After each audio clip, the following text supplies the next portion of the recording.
Today we're going to talk about going unplugged, the benefits of going unplugged, how you can do it. Yes, you actually can do it. I promise you, you can with a little bit of preparation.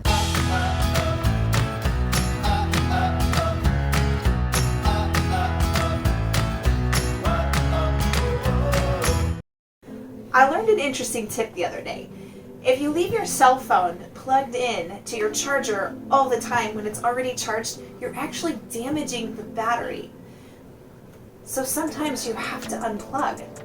And it's just like that with internet usage. Excessive internet usage contributes to high anxiety. We start getting in the comparison trap, especially on social media, and it can affect our sleep patterns. The study at Nottingham Trent University is actually a really interesting one. It's really kind of sad because they're calling it, Facebook addiction disorder. And it's really, sometimes they coin the term Facebook depression. You can really compare yourselves to other people, and on social media, everyone always tries to put the best foot forward. That's one of the reasons on our channel that we really try to do the hashtag real life, is to show you that it's not always super glamorous. But this addiction disorder that these people suffer from is a real disorder. It is characterized by comparativism, you have mood alteration, there's denial. I am a Facebook user. I probably legitimately am a little bit addicted. So what do we do with all this information? We have to unplug. We have to unplug just like we unplug our computers and our phones. We have to unplug our brain from the interwebs, from the internet. And that is so much easier said than done, I know. But it is possible and it's worth it. This is not just for people that are RVing. This is for everybody. It just so happens that we are RVing and it makes it a little easier for us because we can just pick up our house and go somewhere where there's no Wi-Fi or cell service, and then we're forced to be without internet. But if you're at home and you're not on the road in an RV, something you can do is just turn your Wi-Fi off completely in the house. You can even turn your phones off or set times aside in the day where you don't have your phone with you at all.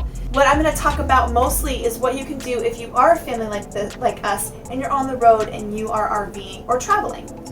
What we like to do is we will scope out a place. It opens up a lot more opportunity for us to stay in places that are gorgeous, because usually really beautiful places that are secluded and away from people, they don't have Wi-Fi. No other place was more evident than this than in Yosemite, and you should check out that video up here. We didn't have any Wi-Fi, we didn't have cell service, and it was amazing. So if you're like us, or like 90% of Americans out there, you rely heavily on internet for your work, for entertainment, for your weather, and everything else, okay? Our lives are online. That doesn't mean that you can't cut it off for a little while. And some things that we do to prepare when we know we're going to be someplace without the internet is ahead of time I will try to get the videos done that I can get done and get them scheduled, because we do have, obviously, No Ordinary Path, a vlog, which is very internet dependent. And then also we have an Instagram account and we have a Facebook account.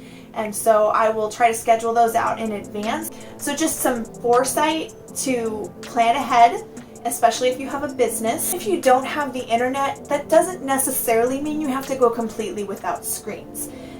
We live in the real world, and our kids, they love to play outside, but there are times when it's just not feasible for them to be outside. Or maybe I need them to be inside with me for a little while and they want to watch a movie.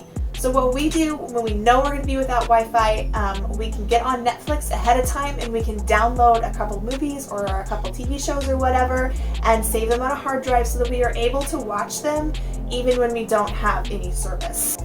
Also a really big fan of like the Kindle books. E-readers, it doesn't have to be Kindle, but you know what I'm talking about.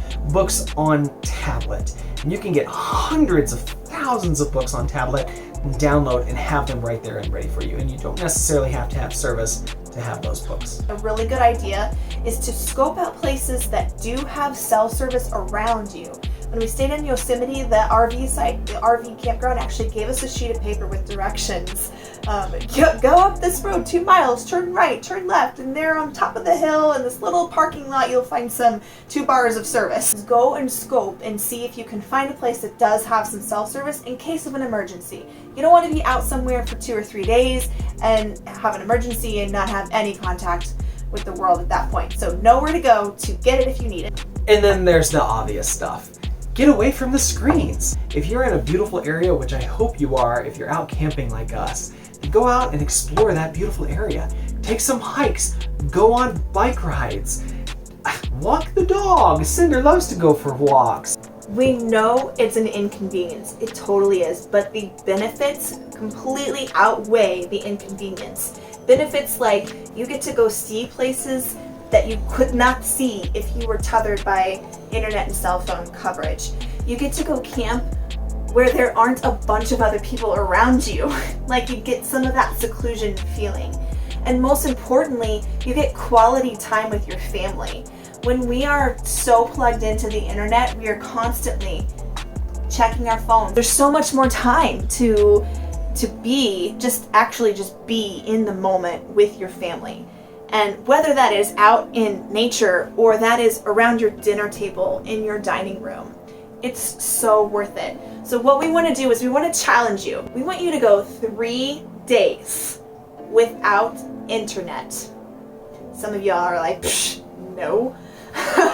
I promise you, if you take 3 days, if you're going on vacation, or if you're just at home, I challenge you to turn off your internet for 3 days. No social media, save our videos and watch them after the 3 days. We don't want you to stop watching our videos forever. But we want you to be healthy. But yes, we want you to be healthy. I really think if you turn that internet off for 3 days, you are going to see some kind of improvement. You might even find that you have withdrawal symptoms, which is a good indicator that you need to do this more often. So turn off the Wi-Fi, turn off your phones if you can't get away from a cell coverage area like we are, then just turn off your phones and put them away. And we want you to comment below and let us know how it changed you. What it did. Did you see a change? Did you see any positive benefits? Did you see negative benefits? Make sure you take the time to plan before you take this 3 days off. But we encourage you to try it. We're about to head into the forest, the national forest. Tomorrow morning, we're going out there and there is 0 cell phone coverage. None. There's no internet, there's no cell phone. And I'm scheduling things tonight and we are going to take 3 days off, and we really encourage you guys to do the same. Thank you so much for watching. We love you guys. We hope you love our channel. If you do, subscribe, like, comment, all the things. And we will see you for our next episode.